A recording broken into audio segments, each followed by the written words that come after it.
1, we will explore a brief history of microbiology. This picture on your screen shows some of the normal microorganisms found on the human tongue. It is estimated that there are on average 500 to 600 different types of organisms found in the human oral cavity. In most of the chapters, I will start with a question for consideration. For this chapter, the question is this. Advertisements tell you that bacteria and viruses are all over your home and that you need to buy antibacterial cleaning products. Should you? An even better question is, should every elementary student have a gallon of Purell on their desks at all time? Think about these questions and we will discuss them in lecture. One of the major individuals that contributed to microbiology was a Dutch glassmaker, Antonie van Leeuwenhoek. He made a simple microscope composed of a single lens. He often made a new microscope for each specimen. He examined water and visualized tiny animals, fungi, algae, and single-cell protozoa, which he named animalcules. By the end of the 19th century, these organisms were called microorganisms or microbes. These organisms are too small to be seen with the unaided eye. The term germ is an ambiguous term referring to a rapidly growing cell. Germ includes bacteria, viruses, fungus, protozoa, and microscopic algae. This is a famous painting of Leeuwenhoek using one of his microscopes. In this picture is a replica of one of Leeuwenhoek's single microscopes, and what made the difference from a magnifying glass was this mechanism.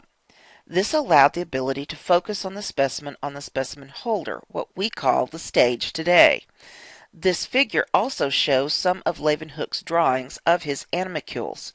From this drawing, we now can recognize many of our common bacteria. He even recorded motion, and we know that many of our small microorganisms do have the ability to move. Some functions of microorganisms. Microorganisms are on us, in us, and all around us. Only a few are pathogenic, meaning that they cause disease. In medicine, we focus on these because they are the ones that take the body out of homeostasis. But others, decomposed organic waste. Literally, we would be knee-deep in organic waste products if we did not have microorganisms in the environment. Some are also producers in the ecosystem by photosynthesis, the chemical process of converting light to energy. We will talk about some of these photosynthetic bacteria. Others produce industrial chemicals such as ethanol and acetone. Many produce fermented foods such as vinegar, cheese, beer, and the all-important beer or other alcoholic beverages. Also, some produce products used in manufacturing such as the enzyme cellulase enzyme and treatment, which includes insulin. This table shows some of the products made for us. For example, cheese made from the ripening and flavoring produced by bacteria and fungus. If you know what blue cheese is, that blue cheese is literally a fungus. Alcoholic beverages of all sorts. Soy sauce is produced by the fungal fermentation of soybeans. Vinegar produced by the bacterial fermentation of sugar from alcohol. Yogurt, sour cream, artificial sweetener, and of course the all-important bread. Do you know that sour cream, you buy it sour to begin with? How do you know when sour cream goes bad? Another important name in microbiology is Carolus Linnaeus. In 1735, he established the system of scientific nomenclature, which was the naming of organisms. Eventually, Leeuwenhoek's microorganisms grouped into 6 categories as follows: fungus, protozoa, algae, bacteria, archaea, and the small multicellular animals. Each organism has 2 names: the genus and specific epithet, or what we call species name. For example, Staphylococcus is the genus name, aureus is the species name of Staphylococcus aureus. Names are italicized or underlined. The genus is always capitalized and the species is always lowercase. For example, you could underline Streptococcus aureus, or you could italicize it as Streptococcus aureus. Names are Latinized and used worldwide. Since Latin is a dead language and no longer changing, this allows scientists that speak different languages to understand the names of different organisms. Many names may be descriptive or honor the scientists that discovered them. For example, Escherichia coli honors the discoverer, Dr. Theodore Escherich, and describes the bacterium's habitat, the large intestine or colon. Staphylococcus aureus describes the clustered staphylo, spherical cocci cells, and the gold-colored aureus colonies that they produce on certain medias. If you go to the periodic table, Au is the symbol for gold. It comes from the Latin aureus for gold. After the first usage of the name in scientific papers, the first letter of the genus can be used along with the specific epithet. For example, Escherichia coli and Staphylococcus aureus can become E. coli or S. aureus. On this slide, can you find the error? I left a specific one on here just so that you can see if you can find it. We'll see if you can find it in class. Taxonomy is the science of classifying organisms. It provides universal names for organisms, and it provides a reference for identifying organisms. Taxonomy puts organisms into categories, taxa, to show the degree of similarities among organisms based upon these different characteristics. The physical characteristics, what do they look like? Biochemical tests, serological testing, phage typing, that we will talk about later on, and today, analysis of the nucleic acids. Many of our organisms have been reclassified due to the analysis of the DNA or RNA that they contain. This picture shows many different organisms. A dichotomous key is often used in order to help classify and identify specific organisms. Which of these things are similar to each other? In class, we will actually do an exercise using pictures of many of these organisms. So take a look and see if you can group these into two major classifications before we get to class. In 1735, Linnaeus, based upon what he could observe, prescribed the kingdoms Plantae and Animalia. Either you were a plant or you were an animal, and those were the only two categories that you could see. But with the advent of the microscope with Leeuwenhoek, in 1857, bacteria and fungi were put into the kingdom Plantae. This was under the name of flora, why we many times now describe normal flora as the normal microbiota of the body. In 1866, the kingdom Protista was proposed by Haeckel for bacteria, protozoa, algae, and fungus. They truly weren't plants, but they weren't animals, so we simply made a new kingdom for them. In 1937, Chatton proposed the name prokaryote, meaning a cell without a nucleus. In 1959, the kingdom fungi was proposed, where fungus was finally placed within their own kingdom. And in 1960, the five-kingdom system was founded with the addition of the kingdom Prokaryota. In 1961, the prokaryote term was redefined as a cell in which nucleoplasm is not surrounded by a nuclear membrane. Today, we define prokaryote as a cell with no nuclear membrane around the genetic material. It also contains no membrane-bound organelles such as mitochondria or endoplasmic reticulum. Eukaryote, eukaryote, means good or true nucleus. This means a eukaryote has a membrane-bound nucleus as well as membrane-bound organelles. In 1978, two different types of prokaryotic cells were found based upon messenger RNA studies. And at this point, we actually proposed a new system. All Species Inventory in 2001 eventually became what is now known as the Encyclopedia of Life. Below is an actual website you can go to, eol.org. In this website, you can actually look up a number of different species to see their differences and similarities to other species. So far, this Encyclopedia of Life program has identified probably close to 2 million different species and named them and classified them.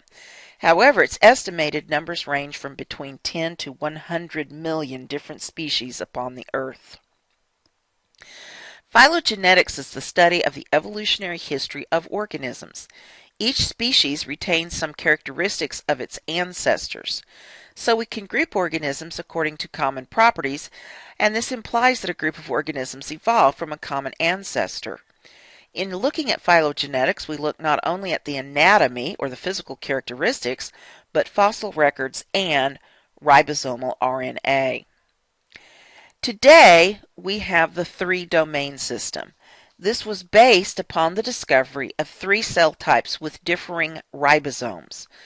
This was first proposed by Carl Woest in 1978, that elevated the three cell types above kingdoms to form the three domains that we work with today. The three domains comprise of archaea, bacteria, and eukarya. Bacteria are prokaryotic cells whose cell walls contain peptidoglycan. Archaea are also prokaryotic cells, but if they have a cell wall, they do not contain peptidoglycan protein. Eukarya, as the name says, are eukaryotic cells. They vary in composition in the cell wall, most of them containing some sort of sugar, like cellulose. Also, in archaea, the ribosomal RNA loop is lacking in both archaea and eukarya, but is present in bacteria. This means that they actually have differing ribosomal RNA. This is today's taxonomy hierarchy. Now, don't memorize this series, but here it is. The three domains, the 5 kingdoms that we'll talk about in a moment. Under each kingdom will be a phylum or phylums. Under each phylum, classes, then orders, families, and finally, genus and species, which are used to identify the different organisms. Under certain species, there are even strains or other classifications or substrains. These are based upon many times the genetic studies of the organisms. This picture shows levels in the taxonomic scheme. So your 3 domains, bacteria, archaea, and eukarya. In this example, we're going to look at the kingdom Animalia under eukarya. As we look at Animalia, we see that the organism we're looking at is an arthropoda, the phylum Arthropoda, meaning joint-legged animal. And under one of the classes of arthropoda, we have the arachnids. Arachnids differ from insecta by number of legs. Insecta have 6 legs, while arachnida have 8 legs. Under arachnida, we have the scorpions, the mites, the ticks, and the spiders. In this example, we're looking at the order Parasitiformes, which contains some of the mites and all of the ticks. In the family Exodeae, which are the hard ticks, we can see 3 specific genuses listed here: Dermacenter, Exodes, and Rhicephalus. If we're looking at Exodes genus, then we have 3 species that we look at: Exodes scapularis, the deer tick; Exoda pacificus, the black-eyed tick; and Exodius ricinus, the castor bean tick. Exodius scapularis is the tick that carries Borrelia burgdorferi bacteria, which causes Lyme disease. This is also a picture showing some of the domains and kingdoms, etc. as we go down, looking at Animalia, fungi, and plantae. There is no assigned kingdom name for the domain bacteria. Linnaeus's goal was to classify organisms in order to catalog them. The modern goal of taxonomy is to understand relationships among groups of organisms. Another goal of modern taxonomy is to reflect the phylogenetic hierarchy. Greater emphasis on comparison of organisms' genetic material lead to proposal to add the domain system. So today, currently, we work under the 3-domain, 5-kingdom system. The domain bacteria, of which we now actually do define the kingdom Monera as the only kingdom under the domain bacteria, the domain Archaea, and the domain Eukarya, which includes 4 kingdoms. The kingdom Protista, which includes slime molds, protozoa, and algae. The kingdom Fungi, which contains the yeast, the multicellular molds, and mushrooms. The kingdom Plantae, which contains all of the plants. And the kingdom Animalia. In this course, we will look at several of these, which will include the bacteria, the fungus, the protozoa, the viruses, multicellular animal parasites, and mentioning the archaea. The multicellular animal parasites we will mention simply because many of their life stages are actually microscopic. For example, the roundworm here, you can actually see without the aid of the microscope. However, its egg you can only see with the aid of a microscope. The archaea we will not talk a lot about simply because most of the organisms in the domain archaea are found in extreme environments. Therefore, they do not cause disease, and so quite honestly, I don't really care about them. We also will mention the algae. Let's look at these in general purposes. Bacteria, they're prokaryotic cells. They have peptidoglycan protein in their cell walls, which we will look at the future. They reproduce by asexual reproduction, primarily binary fission. They are found everywhere on Earth that there is sufficient moisture. Some can be isolated from extreme environments, such as very high temperatures or very high pressures. For energy, bacteria uses organic chemicals, inorganic chemicals, and or photosynthesis. Some bacteria can actually do anaerobic respiration, aerobic respiration, and photosynthesis. Some only choose one or a couple of the different methods. The fungus are eukaryotic cells. They contain primarily chitin in their cell walls. Chitin is the same thing found in the exoskeletons of things like lobsters and crabs. They obtain food from other organisms. They are what we call saprophytic. They cannot make their own energy, and so they rely on other things to get their energy from. Molds and mushrooms are multicellular fungus consisting of masses of mycelia, which are composed of filaments called hyphae. Yeasts are the unicellular fungus. This picture shows budding yeast, which is one way that the fungus reproduce. The protozoa, also eukaryotic cells. They can absorb or ingest organic materials, chemicals similar to animals in nutrient needs and cell structures, but they are single cells. They live freely in water. Some live in animal hosts, and many of them that cause disease are transmitted through fecal contamination of water or food. May be motile via pseudopods, as seen in this picture with an amoeba, cilia, or flagella, as seen with this cute little guy called Giardia. Here are some other pictures. In A, you see an amoeba with the pseudopods. B is a ciliated protozoan. C is a flagellate, as well as the other one called Trichomonas. Viruses are acellular. There's debate as to whether or not viruses are actually living organisms.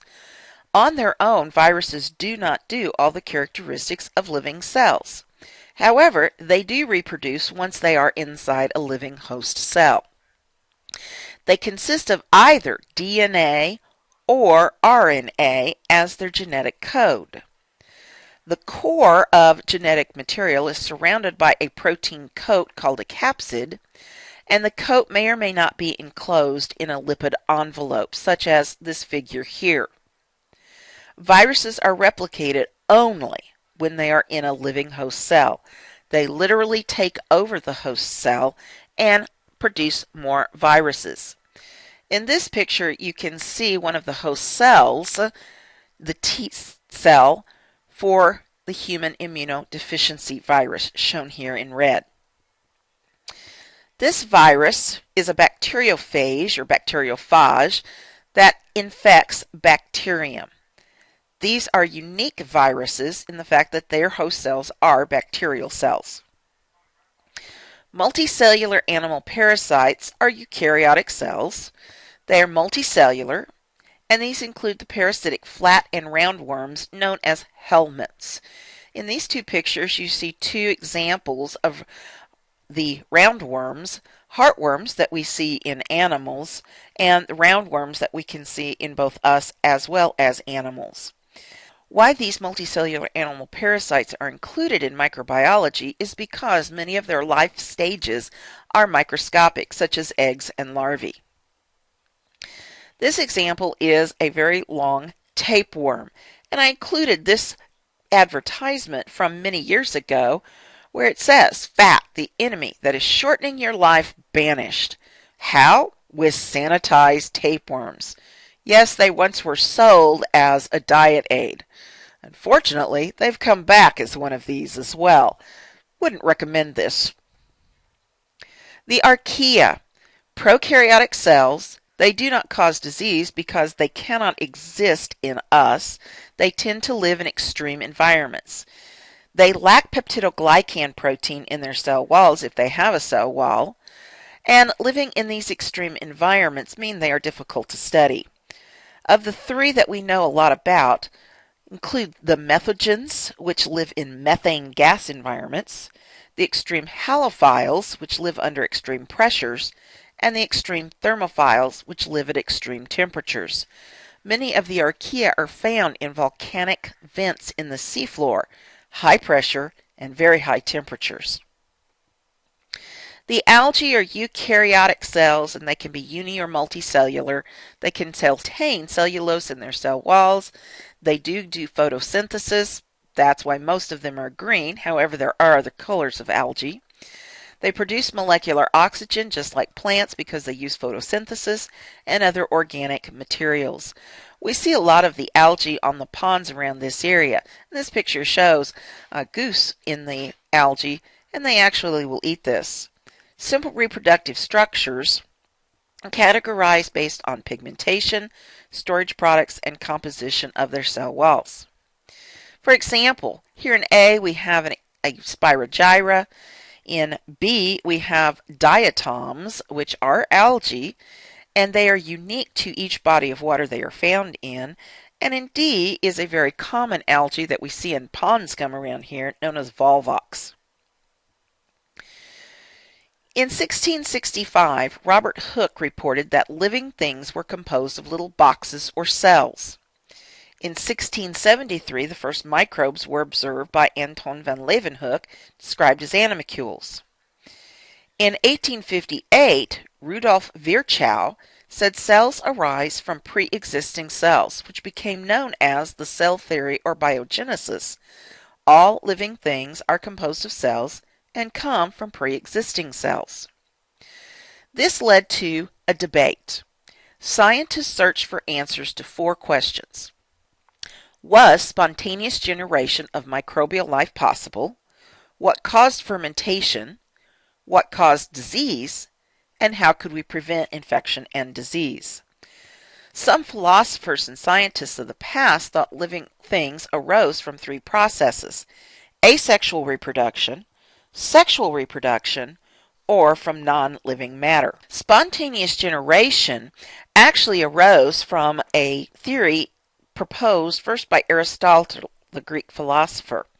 This hypothesis stated that living organisms could arise from non-living matter as long as there was a vital force present that would form the life from the non-living organism. Biogenesis or cell theory stated that living organisms had to arise from pre-existing cells or pre-existing life. Francesco Redi's experiment showed that when decaying meat was kept isolated from flies, maggots never developed. Meat exposed to flies, however, was soon infested with maggots. As a result, scientists began to doubt Aristotle's theory. This shows what Redi did. In the first jar, he left open and the meat began to decay. Flies landed, laid their eggs that developed into the maggots. In the second flask, he sealed the jar with a cork. The meat decayed, but no maggots were seen. However, the spontaneous generation people said, well, the cork blocked the vital force. So, to disprove this, Redi put a piece of meat in a flask, covered it with gauze so air, hopefully containing the vital force, would be able to get in. What it showed was that the meat did not develop any maggots. However, the gauze did. And so spontaneous generation people said, well, the vital force just couldn't get to the meat, but it could get to the gauze. Needham came along, and at the time of Needham, scientists did not believe that animals could rise spontaneously, but did believe that microbes could possibly do so. Needham's experiment with beef gravy and infusions of plant material reinforced this idea. What Needham did was take beef gravy and infusions of plant material and mixed it up. He boiled the nutrient broth and poured it into covered flasks. So the nutrient broth was heated, and they understood that boiling the broth would kill any type of living organisms. He then placed it in a flask and sealed the flask. The result was, within a few days, microbial growth was seen. So where did the microbes come from? Where do you think Needham came down on this debate? Spontaneous generation or biogenesis? In 1765, Lazario Spallanzani also boiled nutrient solutions in flasks. However, one thing was different from Dr. Larry, as I'll call him, from Needham's experiment.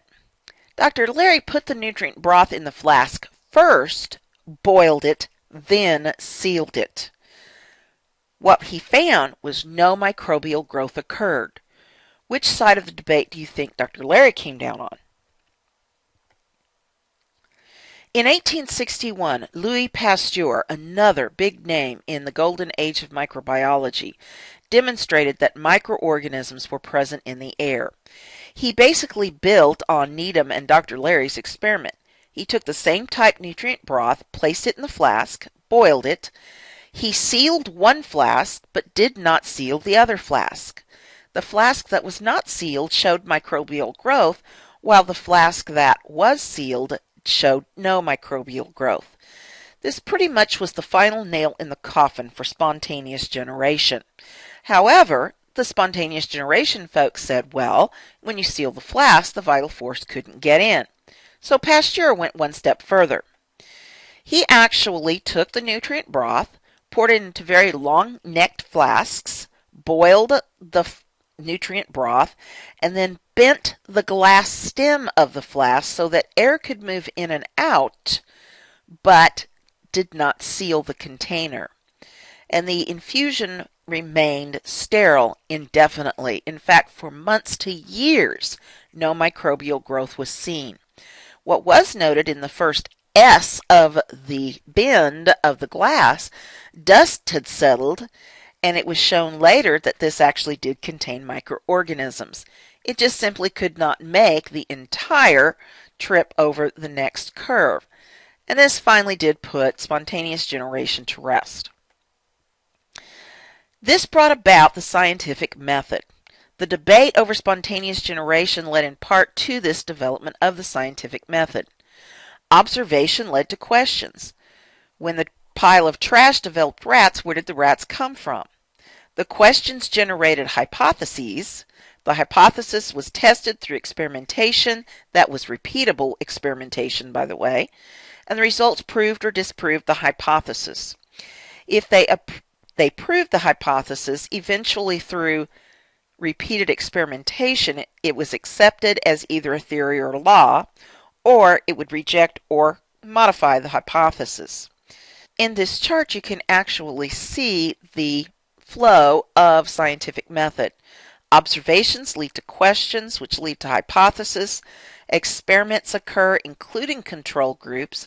Observations of the experiments were recorded, and experimental data either supported the hypothesis, where you accepted the hypothesis, which eventually, through again repeated experimentation, led to theories or laws, or the experimental data did not support the hypothesis, and you rejected the hypothesis or modified the hypothesis and went back and remodified the experimentations. The golden age of microbiology from about the mid-1800s until about 1920 really began with Pasteur's work, and discoveries included the relationship between microbes and disease, immunity, and antimicrobial drugs. Pasteur showed that microbes were responsible for fermentation. Fermentation in this case was defined as the conversion of sugar to alcohol to make beer or wine. Microbial growth was also responsible for the spoilage of food, and bacteria that use alcohol and produce acetic acid spoiled wine by turning it to vinegar or acetic acid. Pasteur demonstrated that these spoilage bacteria could be killed by heat that was not hot enough to evaporate the alcohol in the wine, but was strong enough to kill the spoilage bacteria. This process we now know today as pasteurization. It is the application of high heat for a very short time in order to kill these microorganisms. What caused fermentation? The spoiled wine threatened the livelihood of the winemakers or vintners. Some believed air caused fermentation, spontaneous generation, or others insisted living organisms had to cause the fermentation. Vintners funded research by Pasteur to promote production of alcohol but prevent spoilage during fermentation.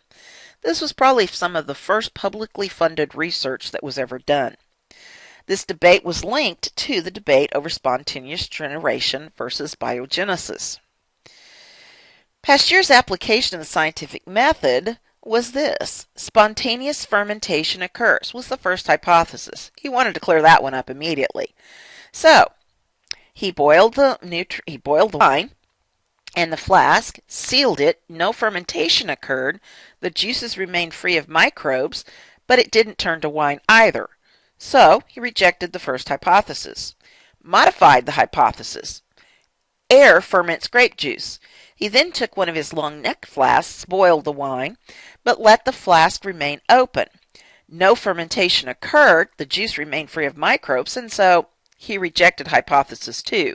This pretty much said spontaneous generation was not going to work. Bacteria ferment the grape juice into alcohol, was his third hypothesis.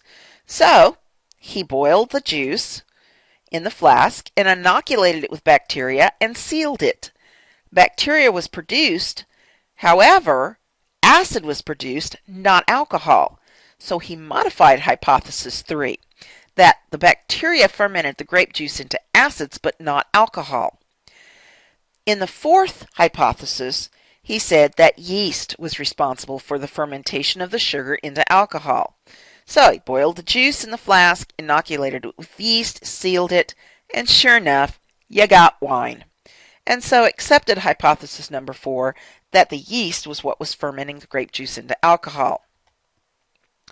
In 1876, Robert Koch proved that a bacterium caused anthrax and provided the experimental steps we still use today, Koch's postulates, to prove that a specific microorganism causes a specific disease. Koch suspected that causative agent must be found in every case of the disease and be absent from healthy hosts. The agent had to be isolated and grown outside the host, and when the agent was introduced into a healthy susceptible host, the host must get the same disease, and the same agent must then be found in the diseased experimental host. We call this associate, isolate, inoculate, re-isolate. Microorganisms from this dead mouse were isolated and cultured in media. The culture was then injected into a healthy laboratory mouse, and the laboratory mouse developed disease. The organism was then re-isolated and grown in pure culture and were found to be identical from the original diseased mouse. Koch's postulates are still used today to prove that the cause of an infectious disease can cause a specific thing. However, there are some exceptions. Some microbes have such unique culture requirements and therefore have simply never been cultured or grown on artificial media. Some pathogens can cause several disease conditions. In fact, Bacillus anthracis, which Koch first worked with, actually causes 3 forms of the disease: cutaneous, a gastrointestinal form, and the most deadly, an inhalation form. Some pathogens also cause disease only in humans, leading to the ethical issues for postulate number 3. Do you really want to be mouse number 2 if it's a deadly disease? Koch also contributed many things to microbiology. He came up with some of the simple staining techniques. He had the first micrograph of a bacterium, the first micrograph of bacteria in diseased tissue. He developed techniques for estimating the colony-forming units per milliliter, a way to estimate the number of bacteria in a sample. He was the first to use steamed sterilized media for growth, the first to use Dr. Petrie's dishes. He developed techniques for aseptic transfer of bacteria from one source to another, and distinguished bacteria as distinct species. In this figure from the old edition of your text, this ribbon shows some of the major contributions of many of these people. You do not have to memorize this chart. In the first half, though, we see names like Hooke, Van Leeuwenhoek, Linnaeus, Jenner, Schimmelweis, Pasteur, Lister, Koch, and others. From about the mid-1850s to 1920, the golden age of microbiology, we had a number of massive discoveries that certainly contributed hugely to microbiology. From the 20s on, we entered what we now call the modern age of microbiology, and again we see a number of names that you may recognize: Fleming, Florey, Avery, MacLeod, McCarty, Watson and Crick, Woos, and others. And this continues on even to today. This table from your book also shows notable scientists of the golden age of microbiology and the diseases they discovered. Albert Neisser in 1879 was the first to discover Neisseria gonorrhoeae, the bacterium that causes gonorrhea. Theodore Escherich in 1884 with E. coli, and again others as you go down through here. Walter Reed in 1900 was credited with discovering the flavivirus yellow fever virus, which caused yellow fever and transmitted by mosquitoes. We have a hospital named for Dr. Walter Reed today. So how can we prevent infection and disease? Well, the field of immunology actually began before the golden age of microbiology with Jenner's vaccine. Schimmelweis and his radical idea of hand washing between patients, Lister's antiseptic technique, Florence Nightingale and nursing techniques, Dr. John Snow with infection control and epidemiology, and Paul Ehrlich's magic bullet, which brought in the field of chemotherapy, or the use of chemicals to treat disease. Vaccination actually started early on. In 1796, Edward Jenner in Europe inoculated a young boy, about 8 years old, with cowpox virus, who was then protected from the smallpox virus. At this time in Europe, they were undergoing a massive smallpox epidemic. It killed over half of the population of Europe. Edward Jenner made an observation that the milkmaids of the time were not getting smallpox, and he noticed that the cows had a similar lesion to smallpox. So what he actually did was he took cowpox scrapings from the lesions on the cow, mixed it with oils, excoriated the skin of the 8-year-old boy, and rubbed in this oil cowpox mixture. I'm glad that we now have needles today. In fact, the word vaccination is derived from the Latin word vacca, which means cow. Vaccinations were done much earlier than this, but this was the first successful vaccination that prevented disease. And the protection was then called immunity. In 1840s in Italy, Dr. Ignaz Semmelweis advocated hand washing to prevent transmission of puerperal fever from one obstetric patient to another. This was a very radical idea. How dare Dr. Semmelweis say that someone was dirty? In 1860, applying Pasteur's work showing that microbes are in the air, could spoil food, and cause animal disease, Joseph Lister used a chemical disinfectant to prevent surgical wound infections.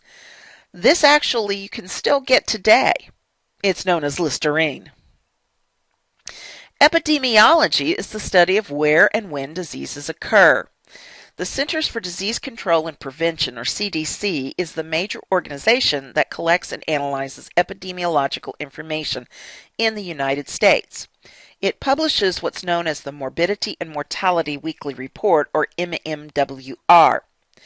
This organization contains information about numerous diseases, not only those that are reportable, but others as well. You can actually access them at cdc.gov. John Snow in the 1840s-50s mapped the occurrence of an outbreak of nasty gastrointestinal disease known as cholera in London.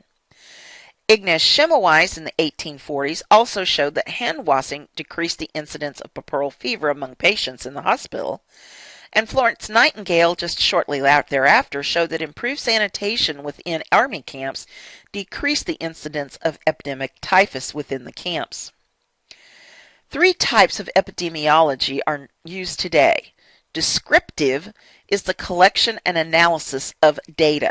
Snow used this in tracking the cholera epidemic in London. Analytical compared the diseased group with a healthy group and what was the difference between the two. Nightingale looked at this and showed that as long as latrines were dug outside of the army camps, disease transmission was greatly reduced. Experimental was controlled experiments showing the difference between 2 hypotheses. Semmelweis used this in simply saying, "We'll wash our hands, you guys don't, and let's see the results at the end." This map shows the tracking of cholera within the epidemic outbreak in London.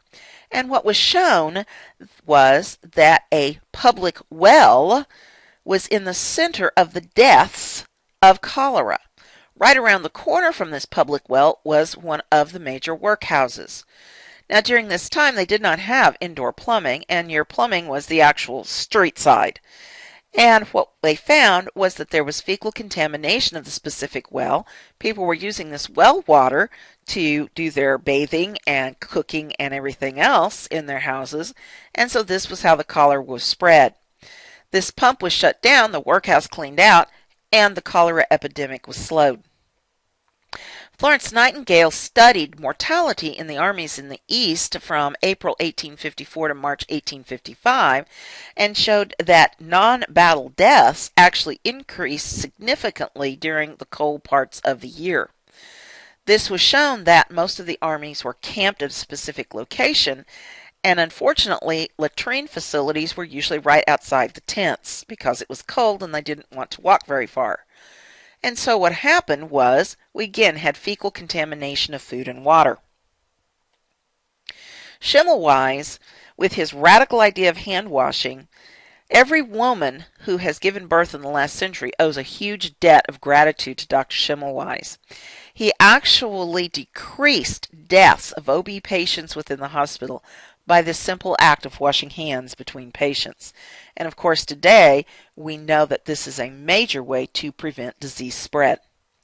Modern disciplines coming from the Golden Agers give us today all of the modern disciplines such as bacteriology, protozoology, mycology, the study of fungus, parasitology, phycology.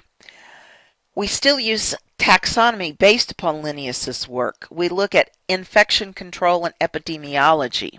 Based upon Pasteur's work, we have today pasteurization in the food and beverage technology and industrial microbiology.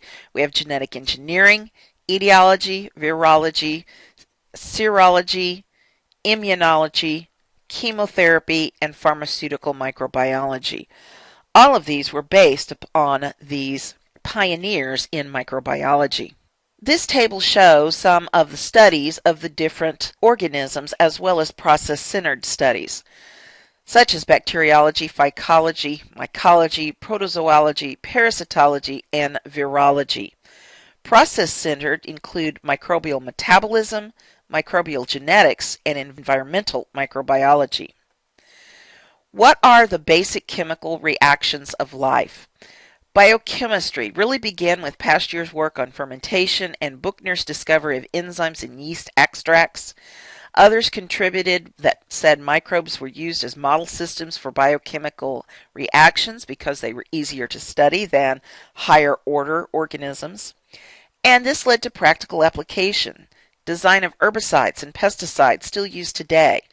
Diagnosis of illnesses and monitoring of patients' response to treatments. Treatment of metabolic diseases, and drug design. Biotechnology, the use of microbes to produce foods and chemicals, is centuries old. We simply didn't understand it as well as we do today. Things like cheese, milk products, other dairy products, alcohols, beers, breads, etc. This also led to genetics. How do the genes work? We can study genetics much more quickly in microbes. And so really our genetic work began with microbial genetics. Molecular biology, recombinant DNA technology, and gene therapy are just now coming into their fore. Microbial genetics, Avery McLeod McCarty determined genes are contained in molecules of DNA. Beadle and Tatum established that genes' activity is related to protein function. Translation of the genetic information into proteins were explained. The rates and mechanisms of genetic mutation are investigated, and control of the genetic expression by cells has been described. Microbial genetics is the study of how microbes inherit genetics. Genomics is a general term meaning the study of the organism's genes. And this has provided new tools for classifying microorganisms, especially those that we can't study as well or cannot grow in artificial cultures. Recombinant DNA is DNA made from two different sources. In the early 1960s, Paul Berg was the first to insert an animal DNA into bacterial DNA, and the bacteria produced the animal protein. Recombinant DNA technology shows that genes in microbes, plants, and animals can be manipulated for practical applications. For example, the production of human blood clotting factor by E. coli to aid hemophiliacs, the production of human insulin by bacteria for treatment of diabetes. Gene therapy, inserting a missing gene or repairing a defective one in humans by inserting the desired gene into the host cell, is still being investigated.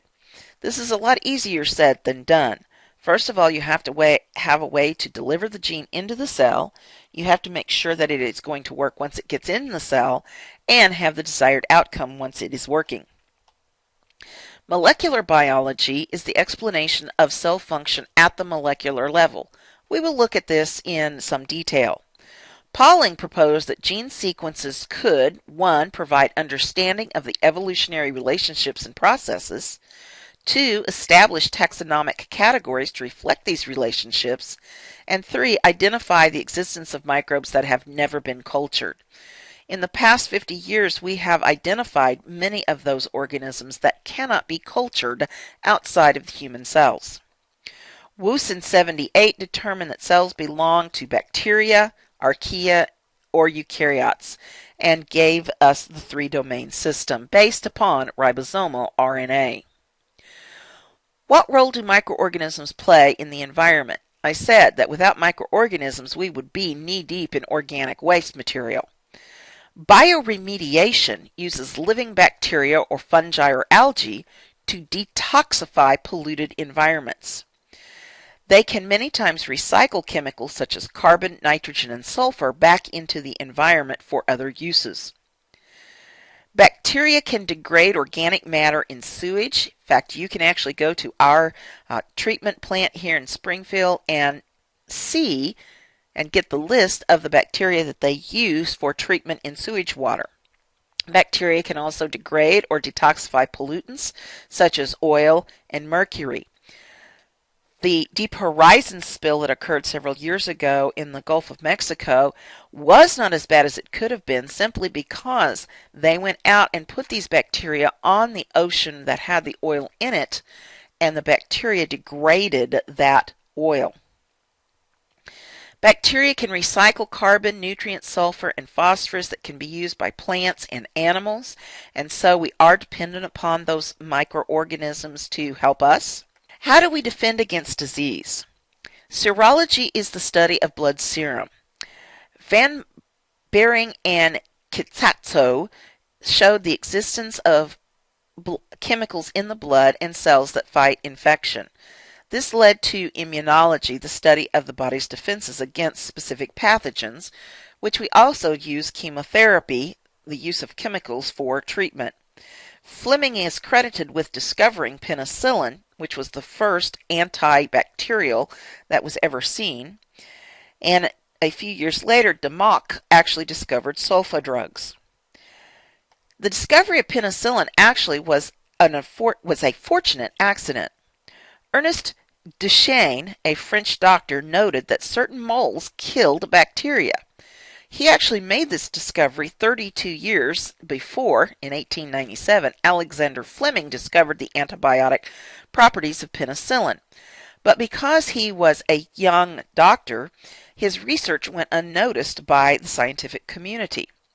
In 1928, working with Staphylococcus aureus, Alexander Fleming discovered, or rediscovered, that a mold, this mold, Penicillium, actually inhibited the growth of Staphylococcus aureus on his media plates. Fleming observed that it killed the Staph aureus where the fungus was growing. In the 1940s, penicillin was tested clinically in humans and mass-produced. It was probably one of the major things that contributed to the Allied forces winning World War II. We could now treat injuries and infections at the front. What will the future hold? Microbiology is built on asking and answering questions. However, it seems the more questions we answer, the more questions that we have. In this picture, and you'll find that I love pictures because I'm a very visually oriented person, an artist shows some of the glass microbes, a bacteriophage, HIV, and others. So what does the future hold? We don't know. But in 50 so years, we have discovered more about DNA than we've ever known. What is the next 50 years going to hold in genetics and microbiology? That's up to you. Thanks.